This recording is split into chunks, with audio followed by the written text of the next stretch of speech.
Father in heaven, we thank you for the Sabbath, and we ask today as we remember you as our Creator and Redeemer and Revealer of all truth. Father, we pray that you would enlighten us today as to what your word is trying to say to us today, here and now, just before this great time of trouble that we're alluding to. And you're coming. We ask that you give us wisdom today as we try to rightly divide your word. May your Spirit lead us and guide us. We pray in Yeshua's name. Amen. All right. So, most of you had a chance to view at least some of the meetings we did at Passover, and there's sort of been some carryover from that.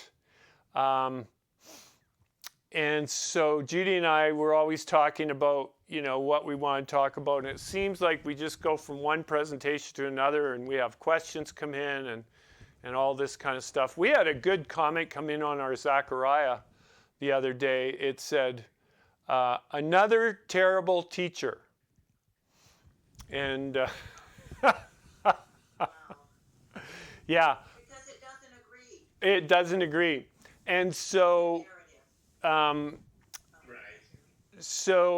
But Judy and I are always being very critical of what we're teaching because, I'm up here sitting here doing the one in front of the camera, but Judy's is as much involved as I am. It's just that when we have off time, we're talking about, okay, how does this work? How doesn't it work? Are we crazy or what? So we always analyzing why we have a number of people, and like my daughter keeps saying to you, Dad, if they would just sit and listen to you for a while, they'd see that you're not crazy. And that's what we try and do, analyze what we're trying to teach and just say, hey, are we teaching things that can't square, or where's the problem, and all this kind of stuff. And so we're always analyzing what we're saying and what we have said and how it goes together. One thing that I think I've learned, and some people would totally disagree with me, is one thing I've learned is I have to keep my mind open to the concept that I may not have it all figured out. Have you guys ever thought of that? As soon as we think we've got it all figured out, we can know for certainty that we're on the wrong track. And that's just reality, is we've got to always keep our minds open to, number one, we've got more to learn because Yeshua hasn't returned yet, so we haven't got all the information. And he's yet to reveal stuff through the Spirit. And also, some of the things, if truth is for the purpose of getting our minds in order, our minds are not in order yet, so we need more truth to do that. I don't know anyone that would actually stand up and say, I've got it all figured out, and my mind is perfectly made whole back into the image of Yeshua. So the truth is for the purpose of setting us free in a lot of different ways, but setting us free from ourselves and those things that bind us, even those things that bind us that we're not even aware of. And so there's things that we need truth for. So truth is ultimately, on this side of eternity, the most important thing. We need to establish the concept and the understanding of how to find truth. How do we come to the place where we're growing in our understanding of truth, not error? And I propose that could be one of the hardest things for us to do, is to know when it's the shepherd's, the true shepherd's voice that's speaking to us. Is that making any sense? Because I know a lot of people that think they hear the voice of the Holy Spirit speaking to them, but I can say with certainty that it's not the same voice I'm hearing. So we definitely have two different spirits at work. And we're told not to believe every spirit, so that should caution us. So So this is really what's important. So we've been looking, I was trying to share the concept of the idea that Daniel and Revelation. Now, we were just talking about this morning, so just kind of try and stay with me for a bit. We did a presentation on the Millennium, which I think a lot of you have seen most of it, or a great deal of it. When we look in Isaiah, and we look in Ezekiel, and we look in Jeremiah, we can see very clearly that within one chapter, we can jump between one verse to the next. We can jump like 2,000 years between one verse. And so my question is, how do we know how to do that when we start reading prophecy? Because it's impossible. It's totally impossible to know when one verse goes from way back then to even in the future of where we have right now. And so how do we know how to do that? And I am now becoming very certain that a person's intellect has nothing to do with understanding the word correctly. In fact, intellect may be our worst enemy when it comes to understanding the word, because we're all sufficient in our brain power. And some people think that if I just read the word, I will figure it out. Well, I would like to say that just reading the word is not how we're going to figure it out. Is we have to have the Spirit interpret the word to rightly divide the word, because the Spirit is the one that inspired the prophets. Without the Spirit, and I'm going to just say this, without the Spirit of prophecy, we are not going to understand what the prophets wrote. We're not going to be able to rightly divide it, because we're going to get to these verses like in Isaiah where it goes from the first coming to the second coming to the after the millennium and back to the second coming again. So it's jumping all over the place, and without the Spirit of God saying, this is at the first coming, this is what happens at the second coming, this is what happens at the third coming, we are left to totally guess. It becomes a dartboard game. You following that? Yes. So this is where the problem lies.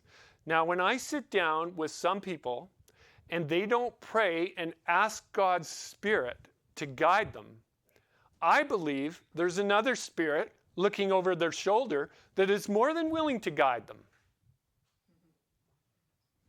And he's an expert at it. He did it to Yeshua. He said, Yeshua, you know, you can jump off this tower because in the word it says. And what is it about that we don't get? He knows the word. He knew the verse. He knew the exact verse that fit the circumstances of where Yeshua was on the pinnacle of the temple. Oh, just jump off. The angels are going to pick you up. How did he know that? How did he know that verse? He knows the word so good.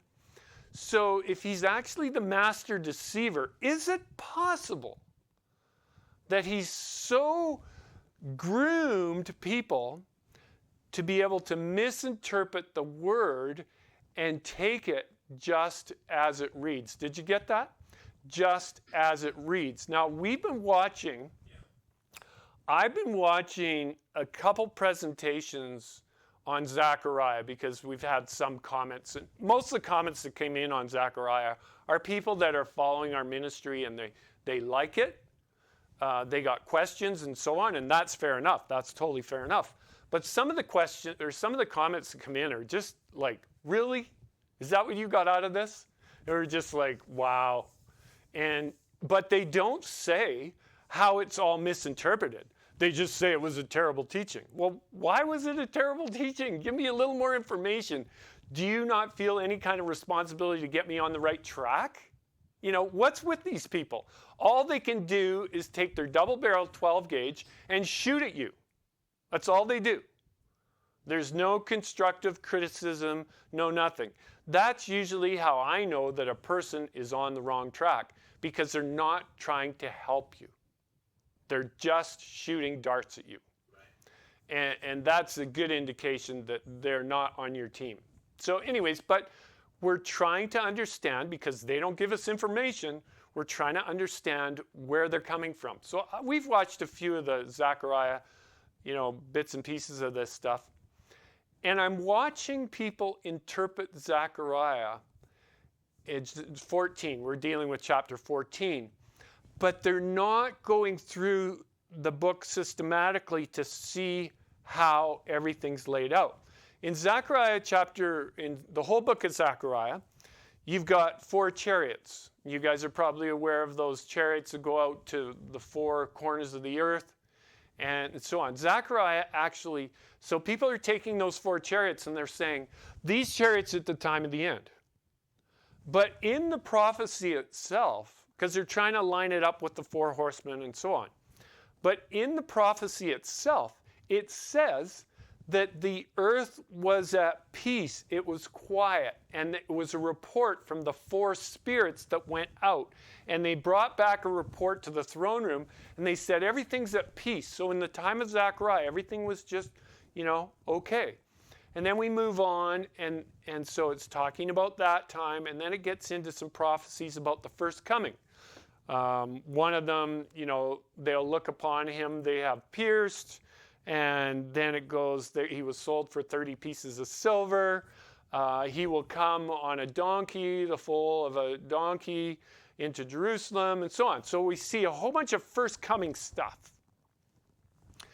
And then it goes right after the rejection in chapter 13, it goes right into the destruction of Jerusalem. And so I'm thinking, could it be that the destruction of Jerusalem in 70 AD was the culmination of the rejection of the Messiah? Would they give the rejection of the Messiah in such detail in Zechariah, and not give the outcome? Does that make sense to you, that it wouldn't give the outcome of the rejection of the Messiah? It does. Right after in chapter 13, it gives the outcome. But the problem is, we've got a chapter gap. We've got chapter 13, and it goes into chapter 14. Get rid of those chapter gaps. Just get rid of them. They are not there. They never were there. Just keep reading from 13 to 14, and you see that the destruction, it says the city is taken, it's rifled, the women are ravished, all that stuff. Half of them will go into captivity. That's what happened in 70 AD. And then, so it goes from Zechariah's time, back then, in 400, whatever it was, 420 or whatever, and then it goes up to the first coming, and then it goes to the destruction of the temple, and then it jumps forward to the restoration of all things. Now, if in Isaiah chapter 46, verse 10, I think it is, it says that God is God, and the reason why we know he's God, because he knows the end from the beginning. Now, we all know that verse, and I know you guys know it well, but people don't seem to understand. If God knows the end from the beginning, is it possible, and we know this from studying the prophecies, that he gives the prophets the end of the story? He gives them the restoration of all things. Why? Why would he do that?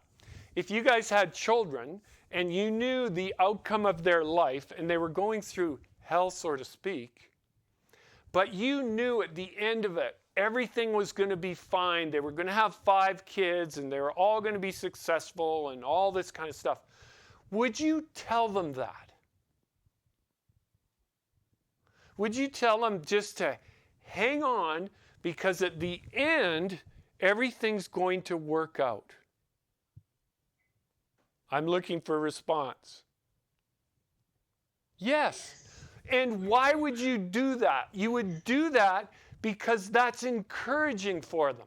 It's encouraging because they're going to stay in the saddle. They're not just going to jump out and run away. They're going to stay there. They're going to keep going. So Zechariah, we have a little thing about what's going on in Zechariah's life right then, the building of the temple and so on.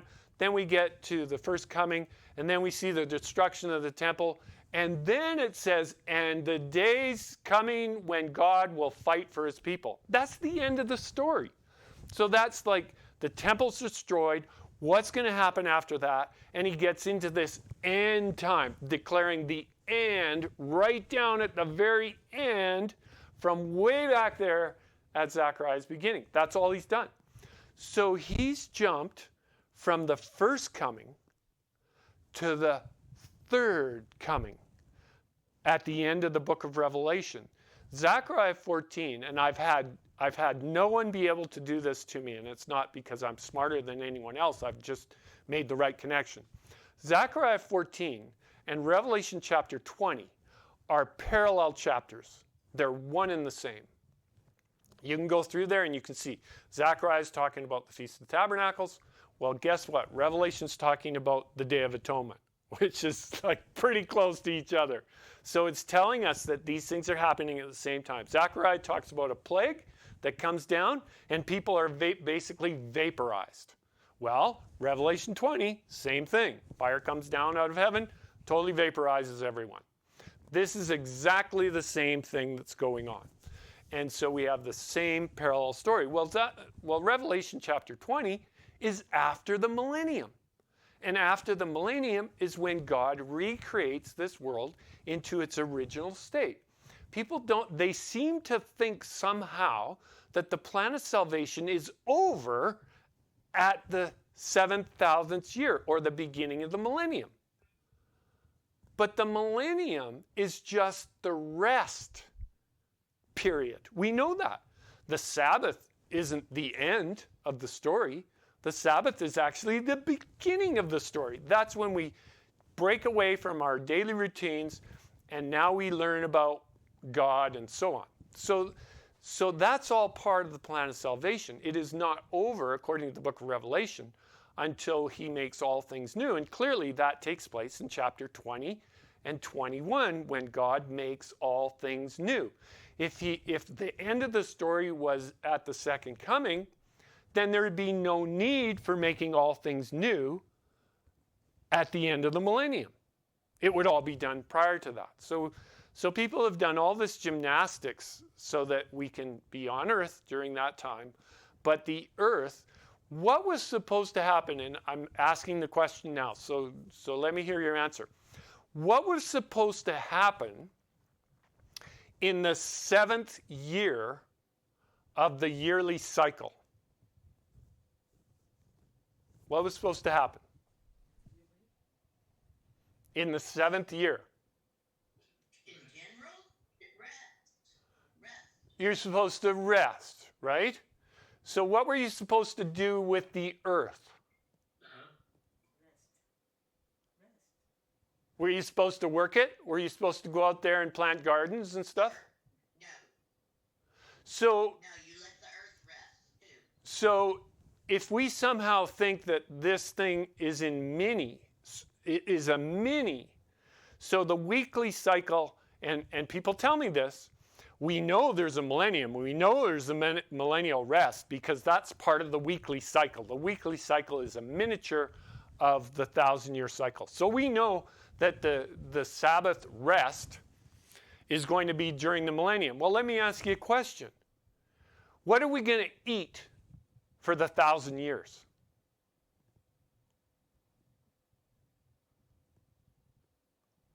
Is God, we're just going to go and God's going to feed us every day? Or are we going to be working the land?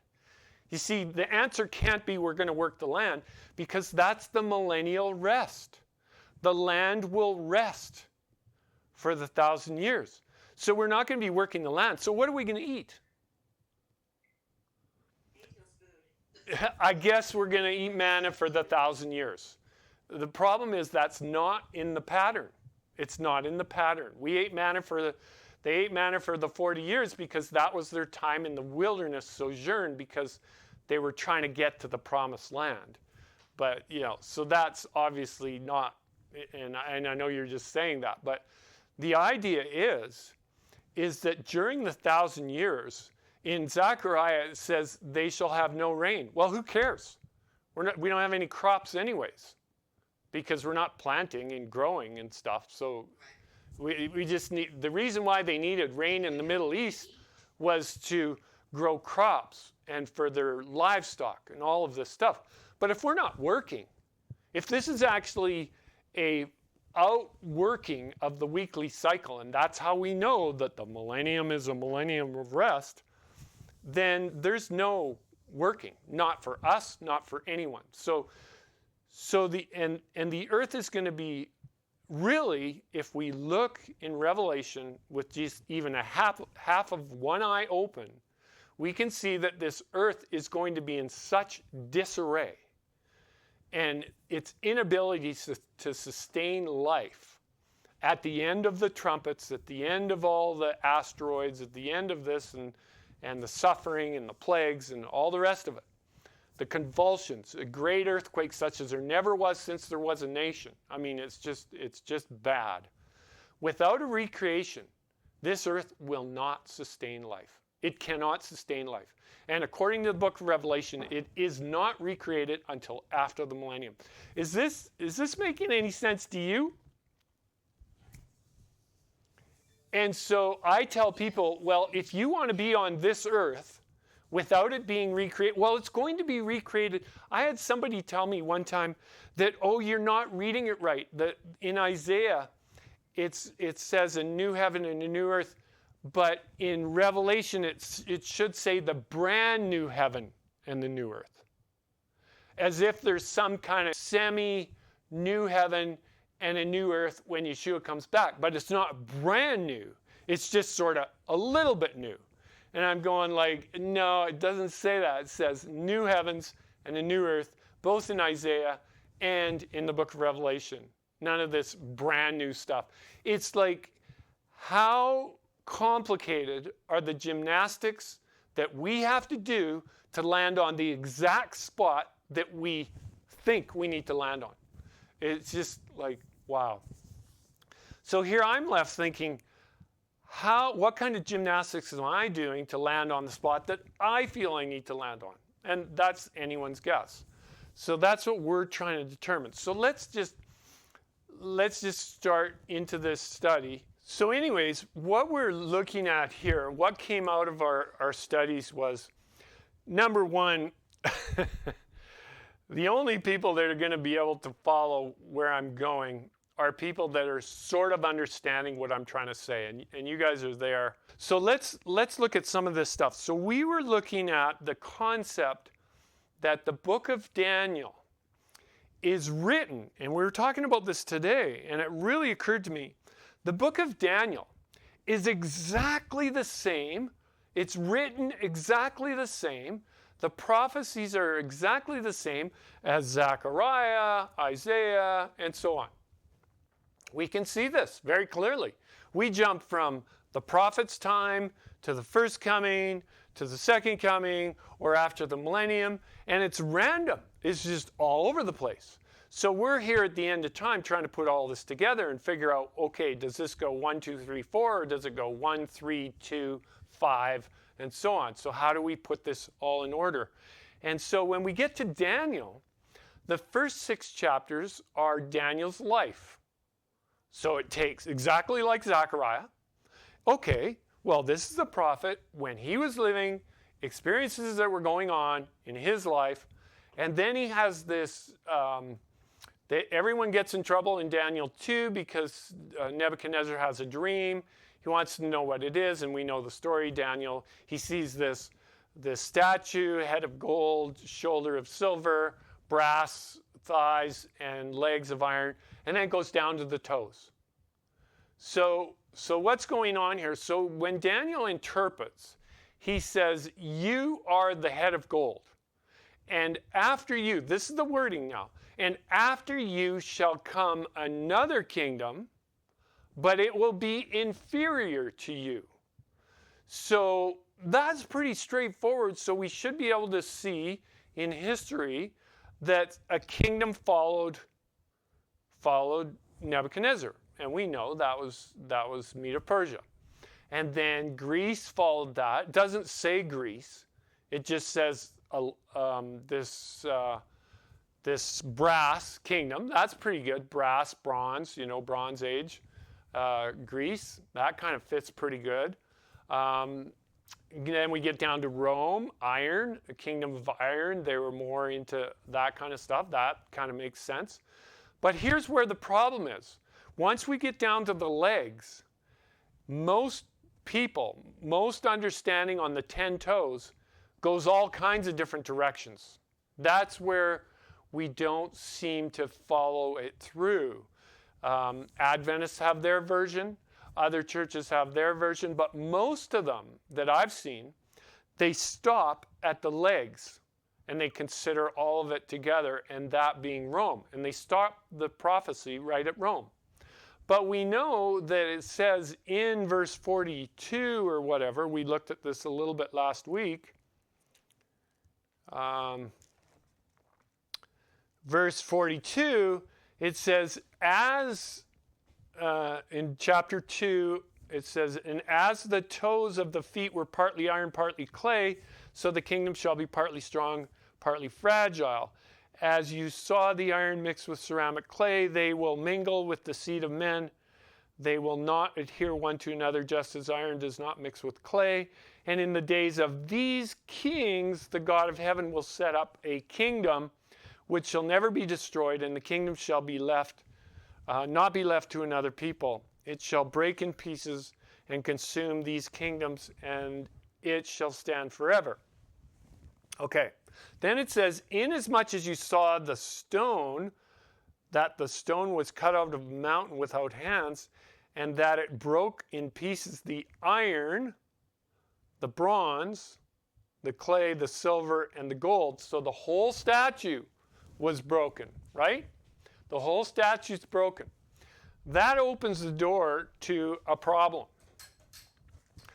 Does that mean that this prophecy, is it possible that this prophecy could have some kind of application at the time of the end when there's a kingdom of gold, kingdom of silver, a kingdom of brass, kingdom of iron, and then 10 toes? It's a possibility. I wouldn't rule it out. The other possibility is that the 10 toes, we're going through history from Daniel's starting place, and we're going through history, and we're going all the way down to the toes. So it's a history line all the way through the 10 toes, and then the 10 toes have a part to play in the time of the end. So there's 10 kingdoms that have a play in the time of the end. That to me is the most reasonable, and the reason why I say that is because when we get to the book of Revelation, it talks about 10 kingdoms just prior to when Yeshua comes, and that's in Revelation 17. And I'm doing a little bit of review here because I know we've covered some of this before. It says in Revelation 17, verse 12, talking about a harlot, and this is really important. This harlot in chapter 17, verse 1 and 2, is riding a scarlet-colored beast. We can't miss that. This is a scarlet-colored beast, and it's full of names of blasphemy, okay? So, and then we get down to 17, and it says, the 10 horns which you saw are 10 kings who received no kingdom as yet, but they receive authority for 1 hour as kings with the beast. Okay, so the harlot is riding a beast that's made up of 10 kings. Is that all that it's made up of? Well, if we look around in the world today, there's more than 10 kingdoms in the world. Would you agree? So it must be that there's 10 dominant kings. And as you know, I'm taking a little license here, but unless we're including the whole world, because it says that the beast is made up of tongues, nations, peoples, languages, so on. So this is basically the whole world that we're talking about, but it's dominated by 10 kings that give their authority to the beast. So they surrender, and we see this in the news right now. It's being played out right now. We're seeing the stage set right now. Canada, the United States is in the process of this, but I believe Canada has given over its sovereignty to the UN. When it comes to the WHO and so on, they are not a sovereign nation anymore because we're falling in line with the dictates of the UN. The United States is in the throes of doing that, and you guys are probably aware of that with the WHO. This vaccine, these vaccine passports and stuff. That's not created by the Biden administration. That's created by the WHO, which is the World Health Organization, which is a subsidiary of the UN. So they are giving their sovereignty, and this is exactly what Revelation says, is that they will give their authority to the beast. In other words, they're not sovereign nations anymore. We are seeing the preview of exactly what it says in Revelation right now. The kingdoms are going to give their authority to the beast. Well, the question is, what is the beast? That's really the question. Is the beast the UN? Some people think it's King Charles. King Charles? Is he King Charles right now? Or is Prince Charles? Is he? He's king. Yeah. So, you guys have heard. They call him king, but not for Okay. So, there's all these different ideas. I heard maybe Elon Musk is the Antichrist, It's just, the list is as long as there is people. And so we have all these different ideas. But the beast, the question about the beast is if the kings of the earth give the authority to the beast, is the beast a person? Do they give their power and authority to a person? Or is it a system? That's the question. So if we're giving our power, if Canada is giving its sovereignty to the UN is a system. Now, the UN is run by people. There's a hierarchy. There's the general, whatever he's called. There's all this secretary general and all this stuff, just like a country. So we have a system that's run by people, but it's a world system. Now, Revelation seems to indicate, and Daniel seems to indicate, that there will be a king that ultimately gets full control of this beast power. The king is not the beast. The king controls the beast. And in Revelation, we see it's the harlot that actually controls the beast. So what I'm looking at is the harlot cannot be the beast. The harlot rides the beast that's made up of kings of the earth. That are, it says, languages, tongues, and people. That's what it says in Revelation 15. It says, and he said to me, the waters which you saw where the harlot sits are peoples, multitudes, nations, and tongues. So the harlot sits on a beast that's made up of multitudes, nations, tongues. So the beast has to be nations. And that's what the harlot controls. She's got the reins in her hand and she's steering. But that's not out of the gate. That's not out of the gate. The harlot gains control after a process of time. It gains control because she's basically elected as the best person to control this thing. And we're going to get there. But the thing is, we're looking at the identity of the beast because this is where the issue is when we talk to people. And this is what I believe, and people will argue with me on this, but this book here, and you guys know this book is a book of history how God has led his people in the past, but most importantly, it's a book of prophecy on how we're going to get out of the mess that we're in. Because God knows we're in a mess. We're in an absolute mess right now. And it's only going to get worse. And it's going to get worse fast. But we're going to get a reprieve of the mess that we're in. It looks like we're going to be flushed down the toilet here really quick with the Bill Gates of the world.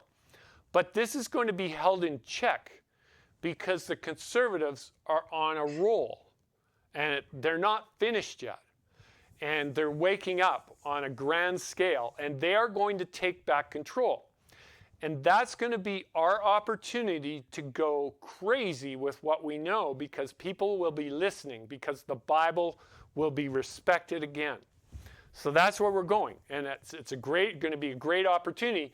That's when I believe God's going to pour out his Spirit on all flesh because he's going to have everyone's attention.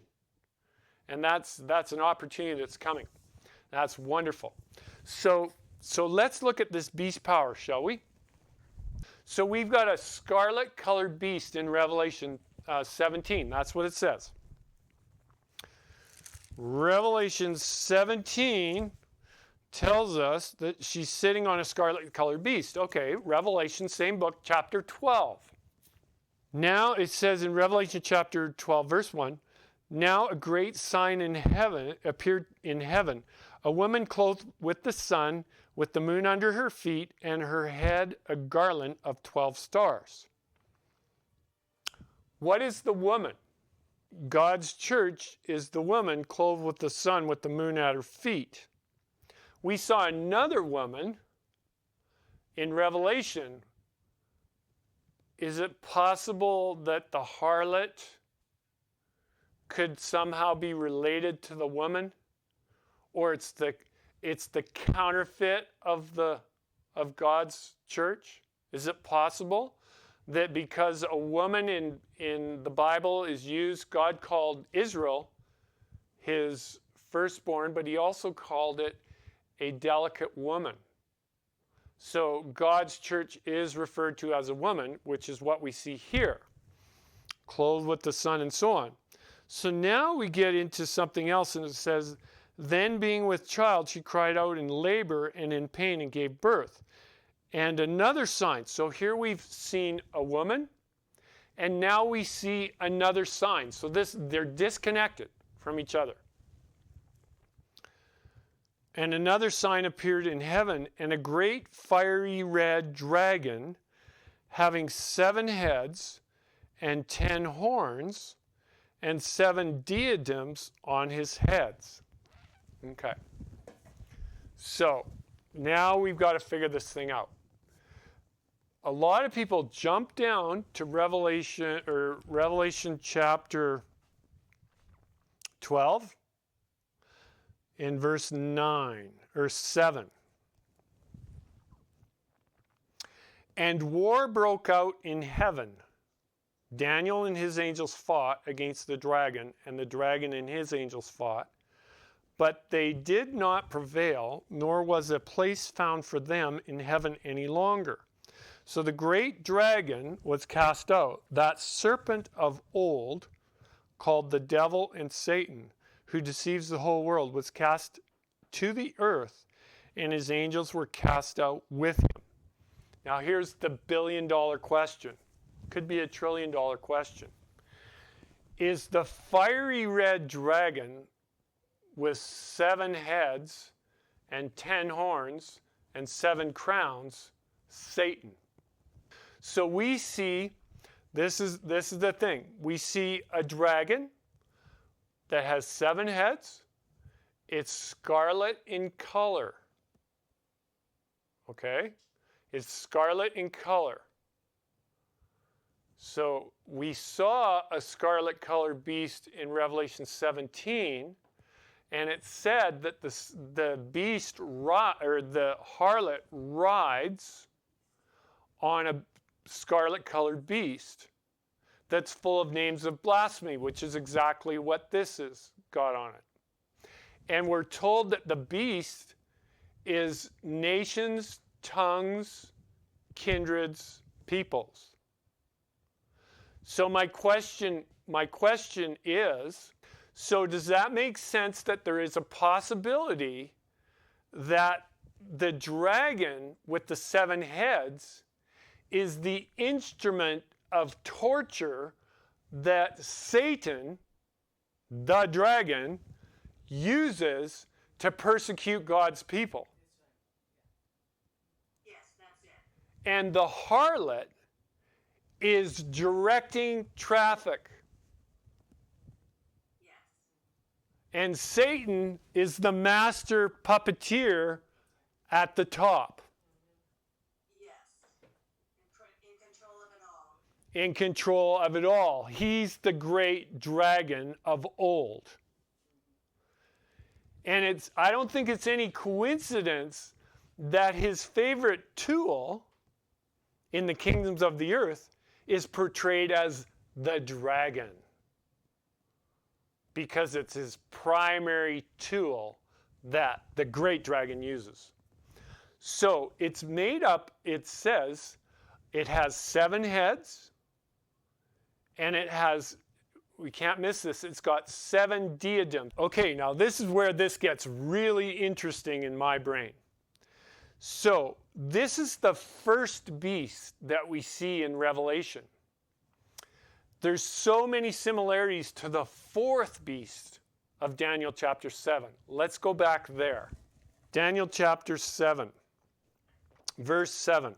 After this I saw in the night visions, and behold, a 4th beast, dreadful and terrible, exceedingly strong.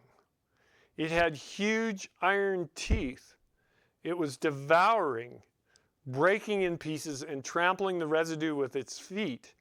It was different from all the beasts that were before it. It had how many horns? So it's interesting that Daniel did not say what this beast was. He saw a lion, he saw a bear, and he saw a leopard, and then he saw this dreadful thing. I wonder if it was kind of like a dragon with 7 heads. You know, it was like he doesn't say, but it had 10 horns. And then it's interesting what it says.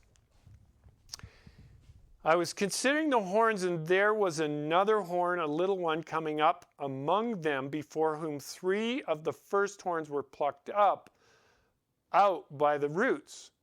And there in this horn were the eyes of a man, and a mouth speaking pompous words. So this is beautiful. So we've got 10 horns, 3 are uprooted, and then there's another one. But this other horn is totally different. Here's the question.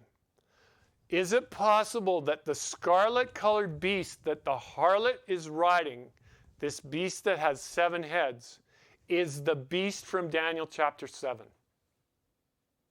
And the little horn equals the harlot. I don't see it can be any other thing. Either Daniel and Revelation are the same story or they're not. This is a direct connection to Revelation chapter 12. In Daniel chapter 7, in this 4th beast, it does everything that the Revelation chapter 12 does. It persecutes and makes war against God's people. That's another direct connection that the 4th beast does. We see that go over in verse 17 of chapter 7 of Daniel. And he goes here and he says, verse 17, those great beasts which are 4 kings that arise out of the earth. Now, are those literal kingdoms or spiritual kingdoms? Literal. They have to be literal kingdoms that rise up out of the earth. Now, here's where the problem is. How do we relate this to Daniel chapter 2 with the head of gold and the chest of silver and bronze and the legs of iron? Some people have said, well, it's got to be the same story. does it? If we understand prophecy, we can jump thousands of years difference within the same chapter of a book. Is it possible that God showed Daniel in chapter 2 the history of the world all the way down to the end till we get to the 10 kingdoms at the end? And then the next chapter is a zeroing in on the time of the end. Chapter 7. Is that a possibility? Yes. If it's not a possibility, we can just forget what we're looking at. We can just forget it. But if it's a possibility, and I don't know, I've got this book on the universe, and you guys have probably seen these things. We used to do it when we did drafting and stuff. You'd have a big picture of something, and say the universe. And you'd have all these galaxies out here, and then it would have the Milky Way galaxy, and then it would have a little thing like this.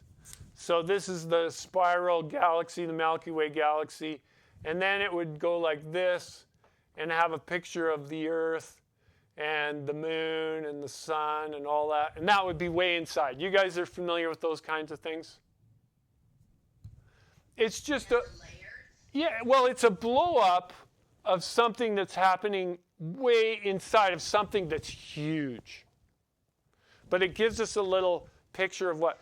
So my question is chapter 2 of Daniel an overview of history all the way to the end, till the 10 kings? And then the days, it even says at the end that God has shown Nebuchadnezzar what will happen in the latter days. So he takes it from him, goes all the way through history till the 10 kings, and we happen to see in Revelation a harlot riding a beast that's made up of 10 kings.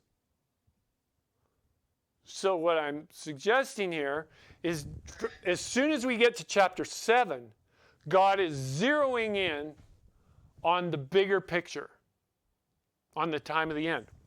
Now, why is that logical? It's logical because the people in the time of the end have to understand exactly what's going on. Because God is asking them to do something that no other generation has ever done. And that is to resemble the Son of God so that they can go out and witness and be like Yeshua. According to Yeshua, all truth is calculated to change the way we think and the way we act. So God has given us in the prophecies the exact information we need to do the work that he's asked us to do. We can go in confidence to talk to somebody because we actually know what we're talking about. And when they see that we know what we're talking about and it actually makes sense, they're going to put their shoes on and go and tell somebody. And that's how God is going to get done the job. But if what we're telling people doesn't actually make sense, it's not going to cause people to do what they need to do, and that's to get on the purification wagon. You know, get on the wagon, and that's what we need to do. We need to get on this wagon, get ourselves purified to the place where God can use us at will. And that's what we want, right? And so we need to know what we're talking about. So this is why I keep saying, is this making any sense to you? Is this, am I actually fabricating these verses? These verses actually go right into, this goes from Daniel chapter 7 right to Revelation chapter 12. It's like, we're not even missing a beat here. This is the exact same story. So, if this fourth beast is a kingdom in Daniel chapter 7, then it's a kingdom in Revelation chapter 12. It has to be. Otherwise, these stories are not connected. Now, the other interesting part is if you do some homework, which I know you guys have done, you're going to find out that the lion is Babylon, that the bear is raised up on one side, that's Medo-Persia, and then the Grecian Empire was the third beast, and then Rome, of course, was the next one. So what we've done is we've just assumed, and you know what happens when you assume, right? We can't assume anything. We've got to have a reason for everything. So when we go and we take Daniel 7 and we lay it right on top of, Daniel chapter 2, it looks pretty good. It looks pretty good, and it looks like they could be the same kingdoms. But interestingly enough, there's nowhere in Revelation chapter 7 that it says Babylon, Medo-Persia, Greece, and Rome. It's not there. I have to ask, what, did God overlook something here? Or did he purpose it not to be there? He said in Daniel chapter 2, Daniel says, thou art the head of gold. We've got a starting place right there. We don't have that in Daniel chapter 7. We don't have any of that. And we have another problem. In verse 11, it seems to indicate that the rest of the beasts are alive when the harlot or the little horn is destroyed. Let's read that. In Daniel chapter 7 again, it says, and this is interesting. I don't want to make this boring, but in verse 8, it says that the little horn, I was considering the horns, and there was another horn, a little one coming up among them, before whom 3 of the first horns were plucked out by the roots. And there in this horn were eyes, the eyes of a man, and a mouth speaking pompous words. Then it changes gears here. I watched till thrones were put in place, and the Ancient of Days was seated. His garment was white as snow. His hair and his head was like pure wool. His throne was a fiery flame, its wheels a burning fire, and a fiery stream issued and came forth from before him. 1,000 thousands ministered to him, 10,000 times 10,000 stood before him. The court was seated, and the books were opened. This is at the time that we're seeing the little horn doing its thing. That's what it says. We go from 8 to 9. We go from verse 8 to the little horn speaking great things. We go to a judgment. Then we go back to the little horn again. I watched then because of the sound of the pompous words which the horn was speaking. I watched till the beast was slain and its body destroyed and given to the burning flame. As for the rest of the beasts, they had their dominion taken away, yet their lives were prolonged for a season and a time. When did they have their dominions taken away? They had their dominions taken away at the time that the little horn was destroyed. They lost dominion at that point. Now, it's interesting when you get to Revelation, it says of the harlot and the 10 kings that they give their authority to the beast for 1 hour. And they reign as kings with the beast. So they have their power and authority within the beast's power. But at the time that it's destroyed, they lose their dominion. So let me ask you a question. Are the kings alive and well to the end? They have their dominions taken away very close to the time of judgment of the little horn. Okay? That's when, whether it's just after the little horn is destroyed or just before, we don't know that yet. But when we go to Revelation, we can know for sure when that is. Let's just go over to Revelation and we will see that. Revelation 17. We saw the 10 horns, and this is our problem right now. It's our problem. Let me just recap something here for a second.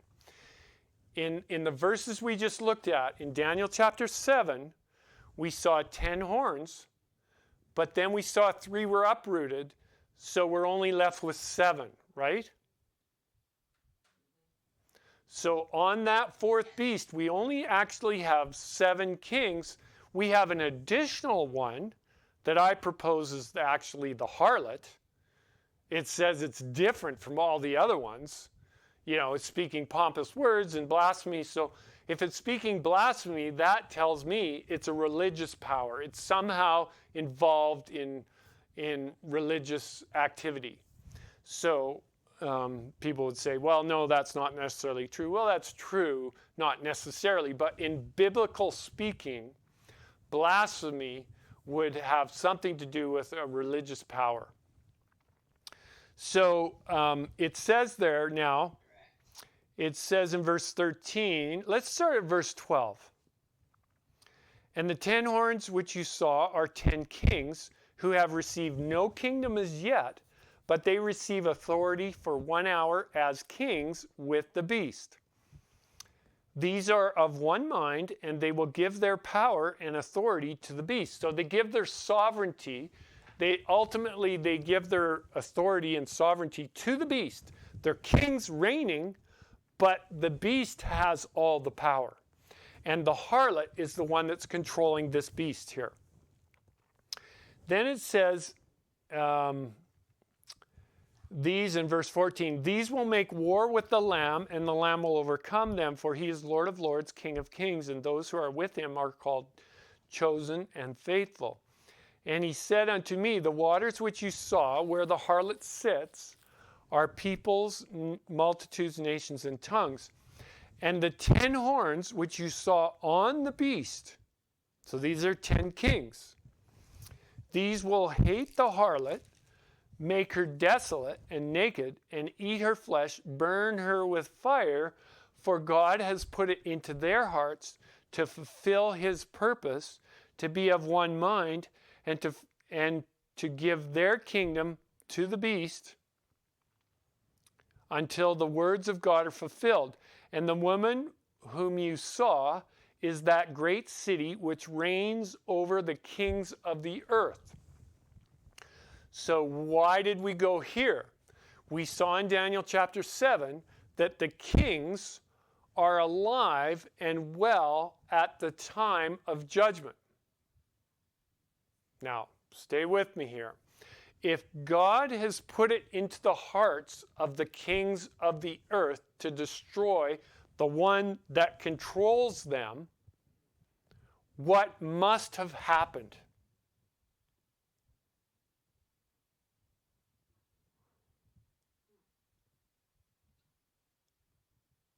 If somebody has been controlling you, well, if somebody has been controlling you, and you've been going along with that, and all of a sudden you destroy that entity, what must have happened?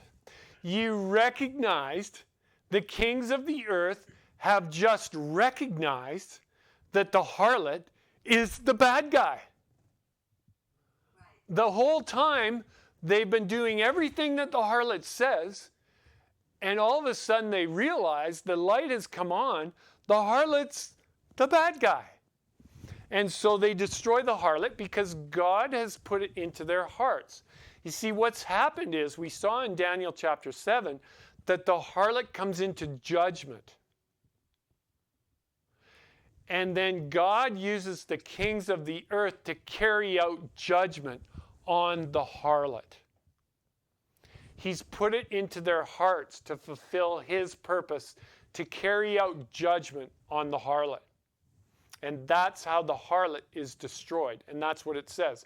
So the kings of the earth do not lose their dominion until after the harlot is destroyed.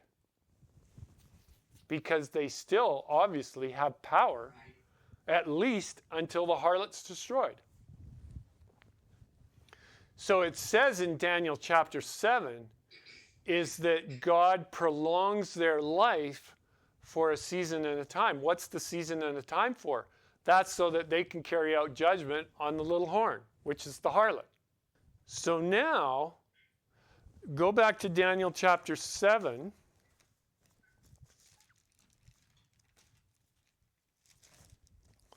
Daniel chapter 7, when we go down, we see exactly the same thing that the harlot's doing in Revelation chapter 13 and 17. It says, then I wish to, or verse 19, then I wish to know the truth about the fourth beast. Now, I just need to back up here just to show you something that I find that we need to understand. And you guys probably do, but we'll just back up. So in verse 17, we'll read that again. We'll start at verse 17 in chapter 7. Those great beasts are four kings which will arise out of the earth. But the saints of the Most High shall receive the kingdom and possess the kingdom forever and ever, and forever and ever. This is a little thing that God does in prophecy all the time that we need to see, is that he gives the end from way back there. And now he's going to repeat and enlarge. We could just end the story in verse 18. That's the end. But God is not happy with that. He says, well, yeah, that's the end of the story, but we're going to show you a little more information on how we get there. And that's the way Revelation is all the way through Revelation. He repeats and enlarges, giving you more information as you go. And so what we need to do is stick that information where it belongs. And that's the other thing that's so tricky with prophecy. We need to be able to put that extra little bit of information exactly where it belongs. Well, it's pretty easy here. Then he says, I wish to know the truth about the fourth beast, which was different from all the others, exceedingly dreadful, and it had teeth of iron and nails of bronze, which devoured broken pieces and trampled the residue with its feet.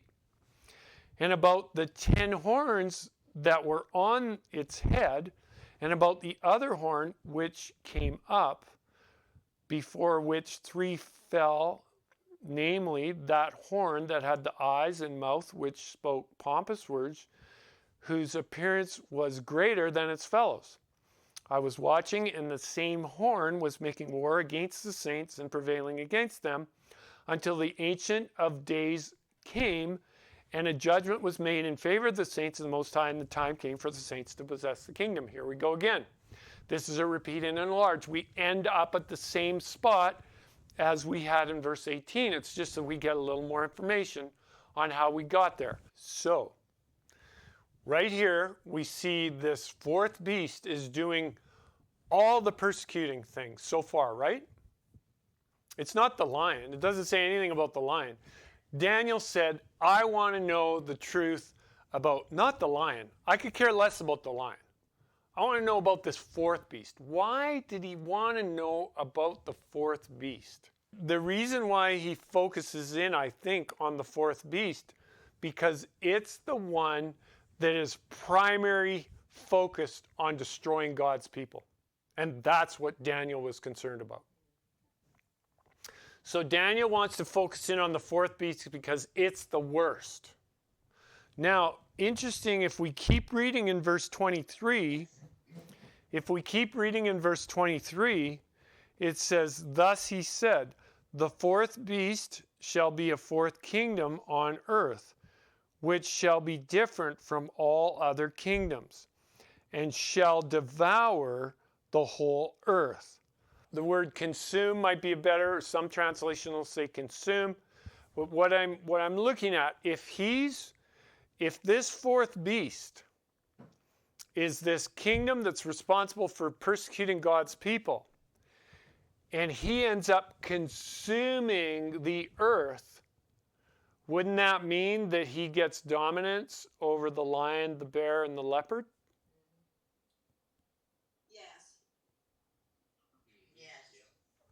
Okay, so he's the primary focus, but the lion and the bear and the leopard play into the whole thing because he consumes everything. When we get to Revelation 13, we're going to see this now. Is very interesting. We get to Revelation 12, and John is focused in on the dragon, the fourth beast of Daniel. I would suggest that the reason why he's focused in on Daniel chapter 12 and the dragon with the 7 heads, which are the 7 horns of the beast in Daniel 7, same beast. The reason why he's focused in on it because it's the primary mover for the persecuting of God's people. Same thing as Daniel. He is totally focused in on the great red dragon. And he exposes the great red dragon in Daniel chapter 12 for who it is. And then we get to Revelation chapter 13. I just love this stuff. I don't know if you noticed that, but I mean, the way God has laid this out is just so incredible. How it all just fits together like a hand in a glove. When we get to Revelation 13, we see what Daniel saw in that the fourth beast consumed all the other kingdoms. It became the dominant force. How do I know it's the dominant force in Revelation 13? Because that's what it says. It says in chapter 13, it says, "Then I stood on the sand of the sea, and I saw a beast rising up out of the sea, having 7 heads and 10 horns, and on its horns 10 crowns, and on its heads a blasphemous name." What's the difference so far between Revelation 12 and Revelation 13? Don't look any further in Revelation 13. What's the difference so far in this second beast? So is it possible, just asking the question, that the 7 heads of Revelation 12 are the same 7 heads in Revelation 13? What else could it be? Like, It has to be the same. it has to be the same. They've got 10 horns, 7 heads. There's something missing here. There's no color. If we've got the same beast being manifest in Revelation 13, if it's the same beast as Revelation 12, let's just hang on to that thought for a second, because we're going to find out 13 has more crowns, 3 more crowns. This is why.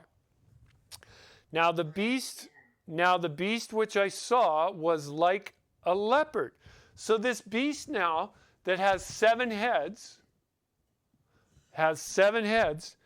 the beast was like a leopard, so it kind of had the body, it seems, of a leopard. It has the feet of a bear and the mouth of a lion, and the dragon gave him his power, his throne, and great authority. Here's where it gets interesting. What dragon is this talking about? The devil. Yes, it has to be.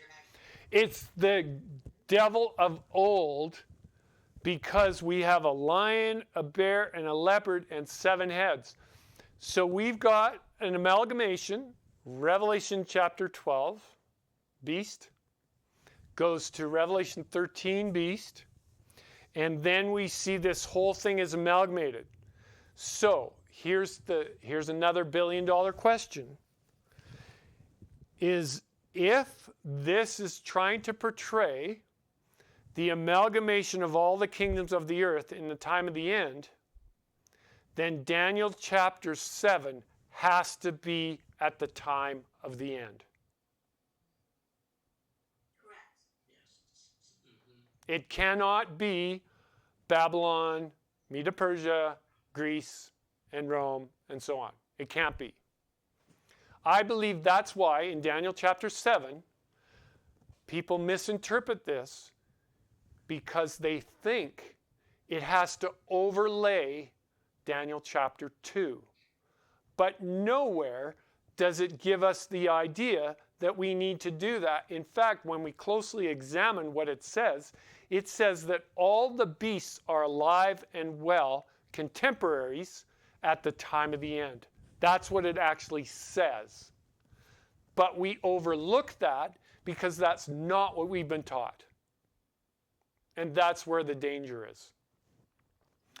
We've got to be able to take the word, see what it says, and if it says something different than we've been taught, we've got to be able to shift gears and go somewhere else. And that's what people can't do. So now,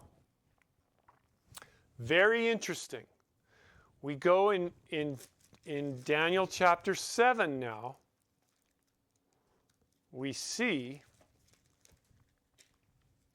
that, if we keep reading here, in verse 25, it says, he shall speak pompous words, Daniel chapter 7, 25, he shall speak pompous words against the Most High, he shall persecute the saints of the Most High, he shall intend to change times and law. There's our first clue, our first major clue on who this power is.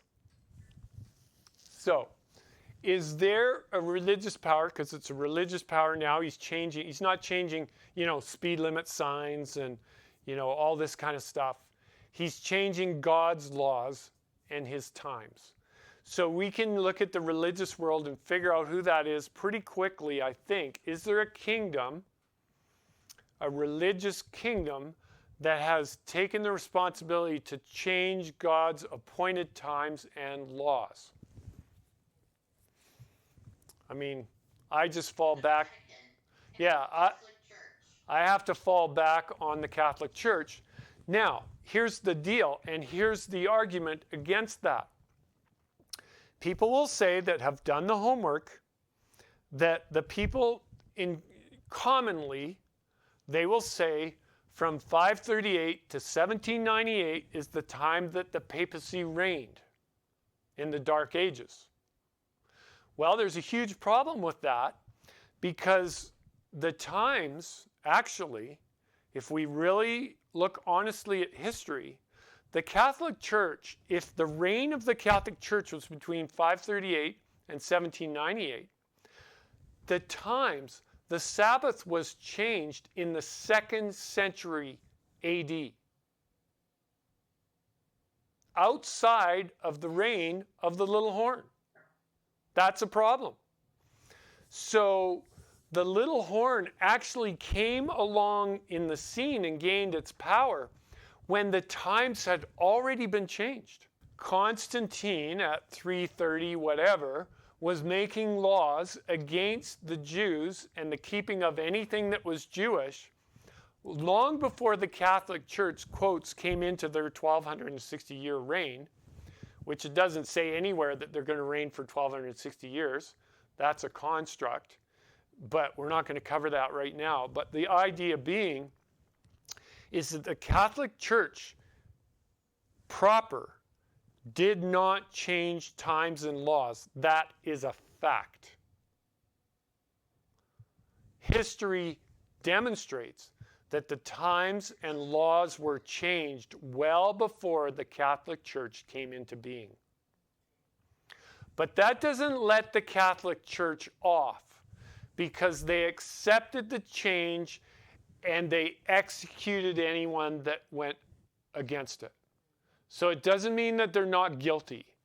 They carried on something that had already been done. When we're trying to prove that the Catholic Church did all this stuff, and we're using the dates 538 to 1798, anyone that's a diligent student can tell me, you can find this out in minutes.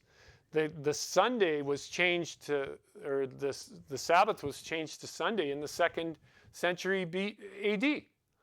And the Passover, and Constantine, we're all talking about Constantine. He's the one that made laws against keeping the Sabbath and any of the Passover and so on. So it makes us look kind of silly when we're trying to prove that the Catholic Church was responsible for this, and the change didn't happen until after 538. So it really, we don't know what we're talking about, and we need to know what we're talking about. And so we've got to be careful when we're blaming everything on the Catholic Church, even though the Catholic Church is guilty, guilty, guilty. We can't blame everything on them. And the fact is that as we see prophecy played out, if this time times and a half, which we're going to get to here in this verse, it says he shall intend to change times and law, then the saints shall be given into his hand for a time, times, and a dividing of times, or a half a time. So, if this prophecy ended in 1798, then that doesn't work. And here's why. If we go to Revelation 13.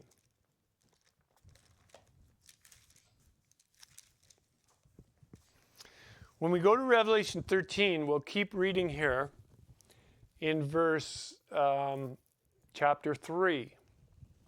Or chapter 13, verse 3.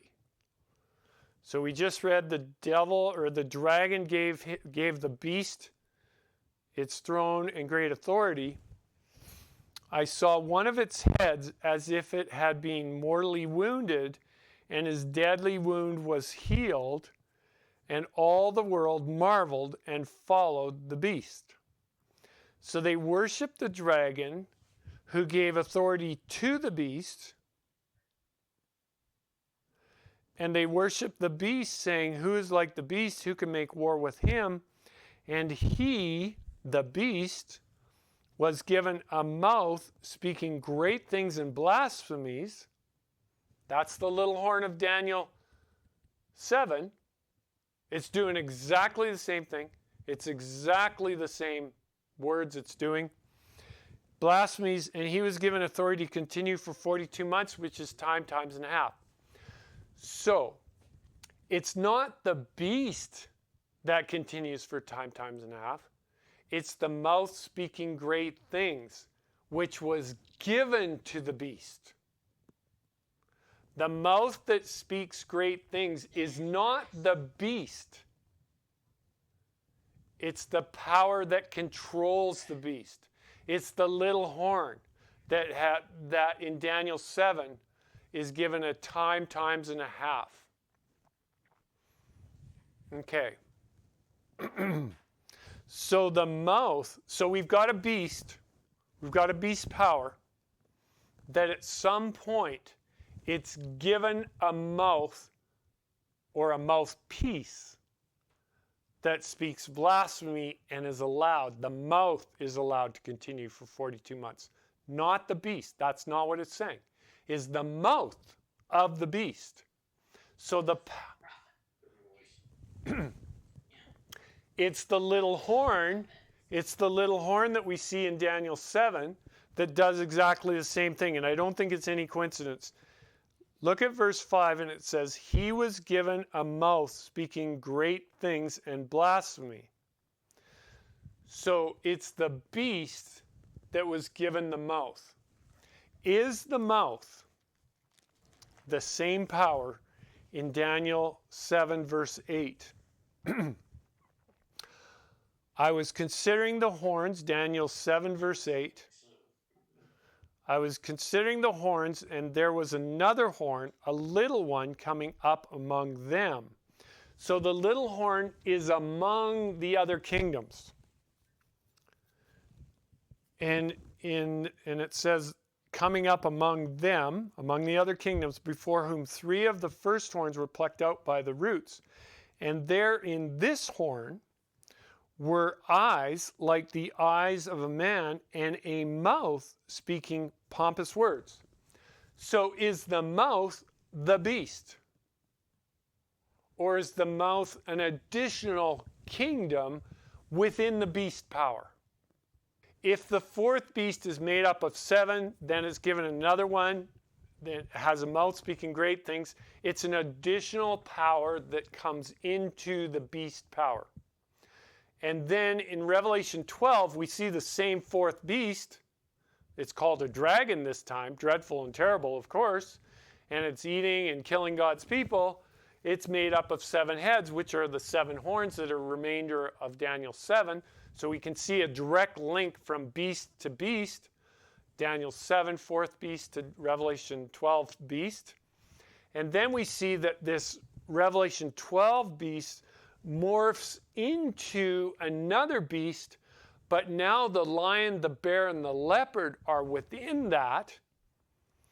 And we've already seen that the fourth beast of Daniel 7 has an additional king that speaks pompous words. What I'm saying is, when we get to verse 5 in Revelation 13, that's that additional king that speaks for the whole beast now, which is the harlot of Revelation 17.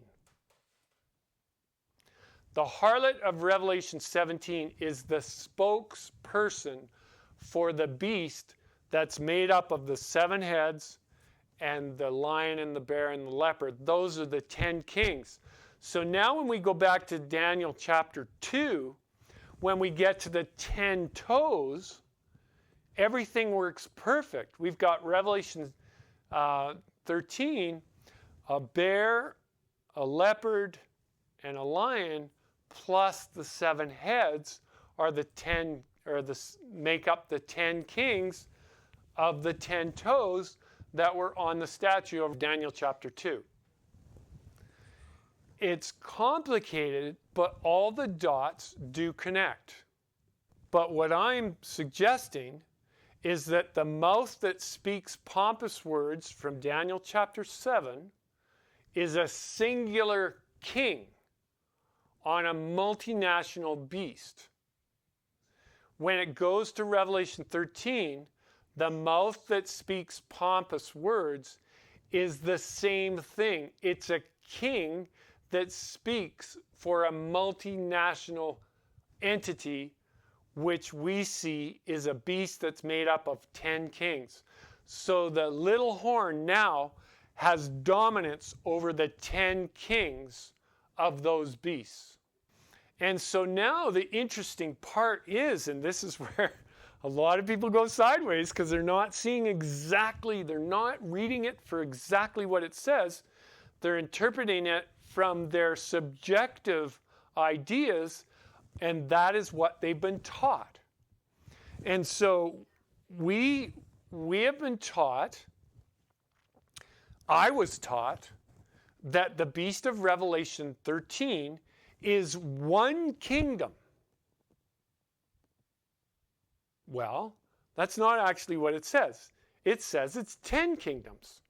No. It's made up of 7 heads and a lion, a bear, and a leopard. And so it's actually 10 kingdoms. So we can't say that the beast is one kingdom.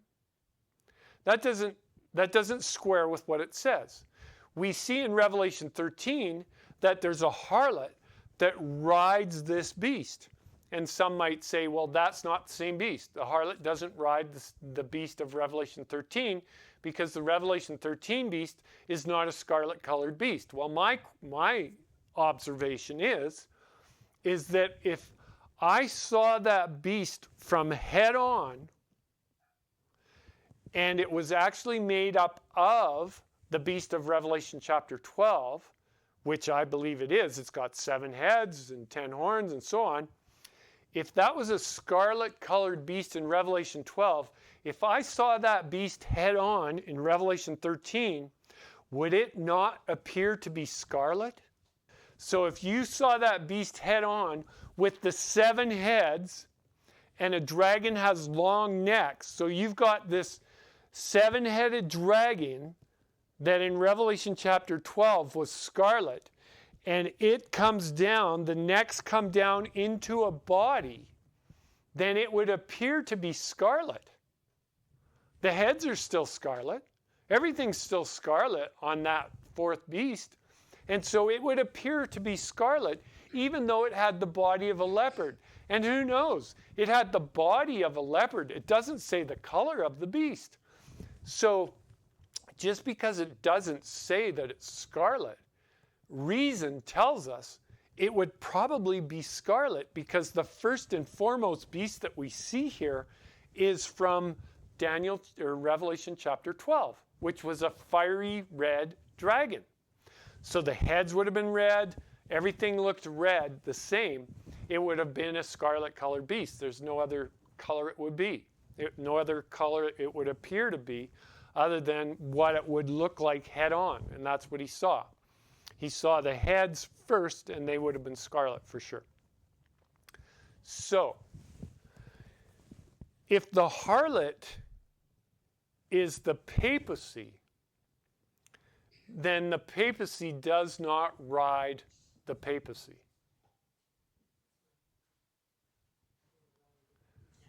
The beast is the kings of the earth, the new world order, in which the papacy rides and directs traffic, because it says that the little horn speaks blasphemies. That's the one that controls this beast.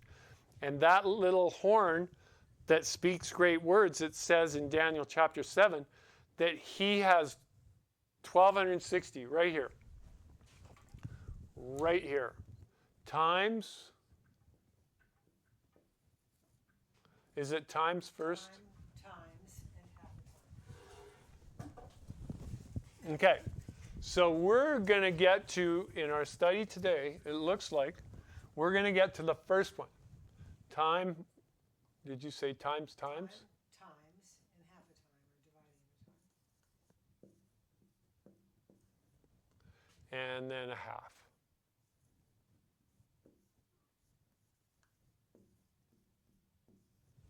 Okay, Daniel 7:25. If we do this, we can see here that this guy, Revelation 13:5, what does it say there? How long does it say there? 42 months? What does it say? Yes. Yeah, 42 months. Okay.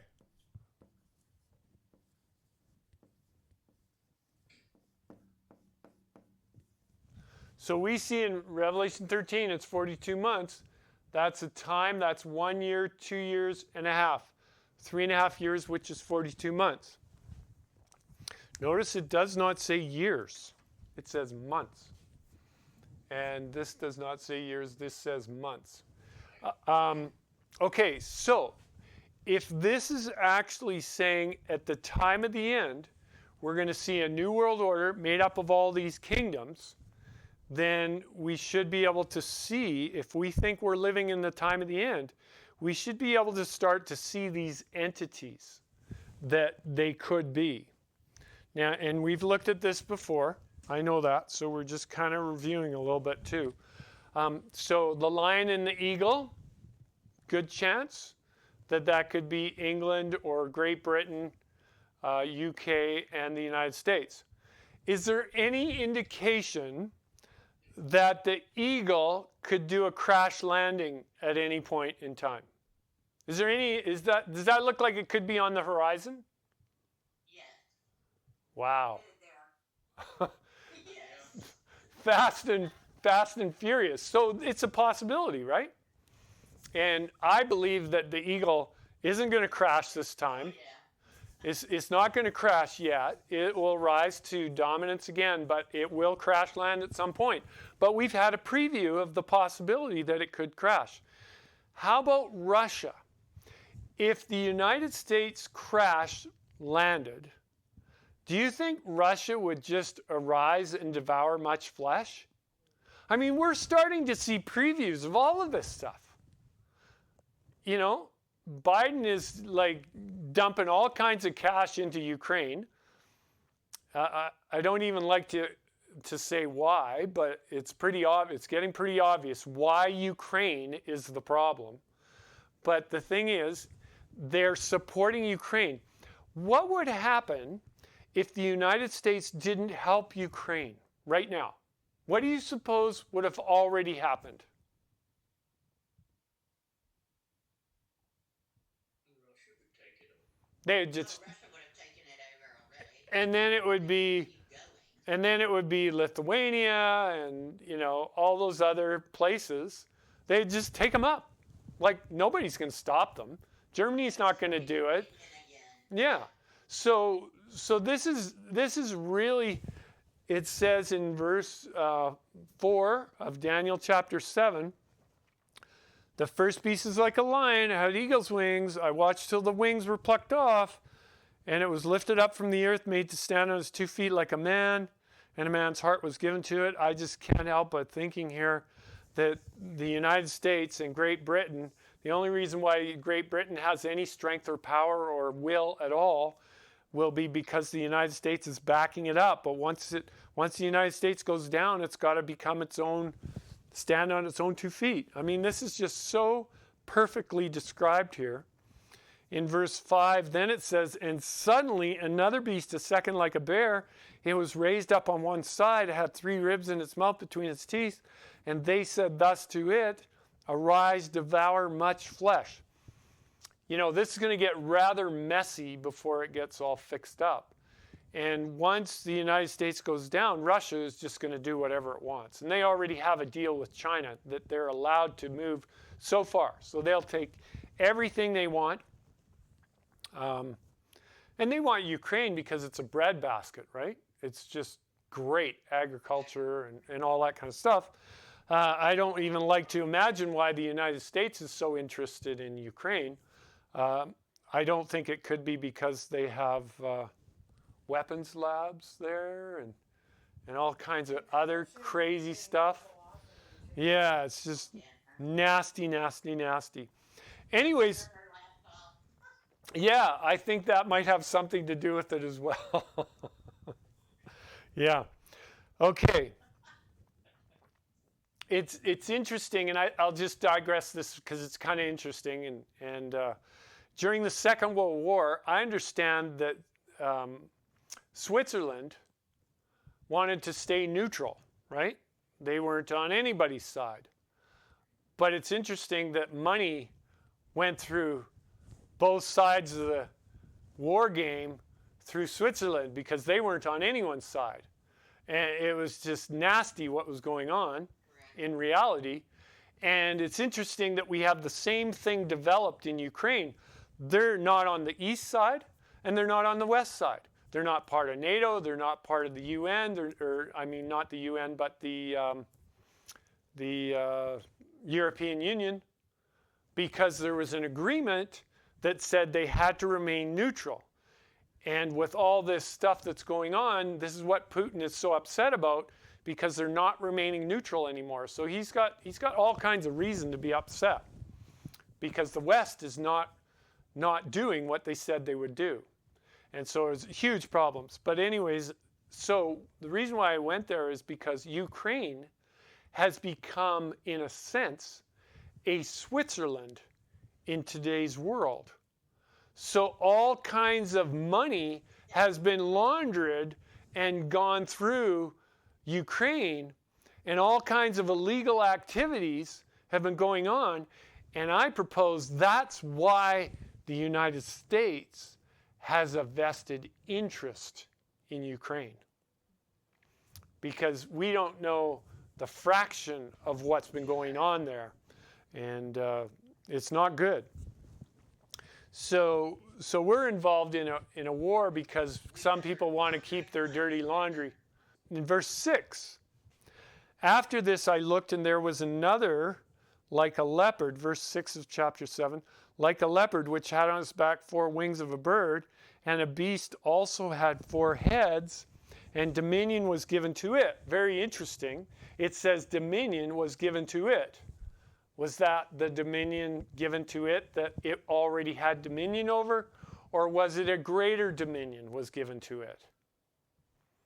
Well, I would say it would have already had dominion within its own sphere, but now world dominion is given to this leopard. And we know, I believe, that this is China, and they are now making moves on Taiwan, but they're not going to stop there. So if the United States crash landed, what do you suppose the leopard would do It would take Taiwan. I think it'll probably take Taiwan before the Eagle crash lands. It'll probably take it before. But it won't stop there. It'll take the whole Asian, the whole Japan, everything, and they will actually run to China because they won't have a protector. They won't have the United States. China won't have the United States anymore, and they will be just consumed into that Asian bloc, of which China will have dominion over. But China will have world dominion when the United States goes down. And we can see this too. This is in plain sight. We can see this actually happening right now. It's no stretch of the imagination that this dominion that it's talking about is world dominion. When the United States goes down, China will take control of the world. And then the fourth beast, it says, does all of this. So here's the deal. Here's the deal in my brain. If Daniel chapter 7 is speaking of the time of the 10 horns in Revelation 17, then it is for the time of the end. So therefore, if that's true, we've got to start looking at Daniel chapter 8, Daniel chapter 9, Daniel chapter 10 through 12 to see what in the world it's talking about. Is this now an expansion on what we've just read?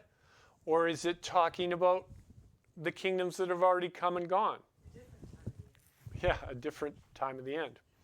So it really opens the door, and this is what people are so uncomfortable with. We saw another video on Zechariah 14 that was explaining that all prophecy was fulfilled in the destruction of Jerusalem in 70 AD. That's all prophecy. That's the book of Revelation. That's the book of Daniel, everything. That's the preterist view that all prophecy has been fulfilled, and God somehow is ushered in his kingdom right now, and we're living in the kingdom during the time of the kingdom. I don't quite get that, but anyways. And then there's the historist view of prophecy, that all what we were looking at today is not future or is not present, but it's all been done in history. Well, the trouble is that can't be. It just doesn't work when we start analyzing it. Because in Daniel chapter 7 itself, it tells us that these kingdoms are alive and well at the time of the end, at the time of the destruction of the little horn. And clearly, the historist view does not work in that sense. So, I don't know. I think we should maybe have a break. 2 hours. Yeah, we've just been having fun. So, let's stop here. What I want to do is I want to go through, these are all the different time periods that are mentioned in the prophecies. So, I want to go through there. We've done this one and we did this one. And I want to go through each one of these because some of them are different and get them all and figure out where they came from and then start charting them so that we can see how, try and make it easy so when we're trying to show somebody, we can do it. This is really, in my mind, if we can sort this out and explain it to somebody, they're going to know we know what we're talking about because nobody hardly can do this. Father, we thank you for the Sabbath, and we thank you, Father, for your word again. And we ask that you would continue to guide our thoughts and mind. And Father, we want to be ready for when you come. But not only just us, we want to help others be ready as well. And Father, we need your word in our hearts so that we can reach and grab it every time we need it. And we ask that you continue to lead and guide us into all truth and show us things to come. We pray this in Yeshua's name. Amen. Okay, you guys, thanks for joining us and having some fun. Thank you.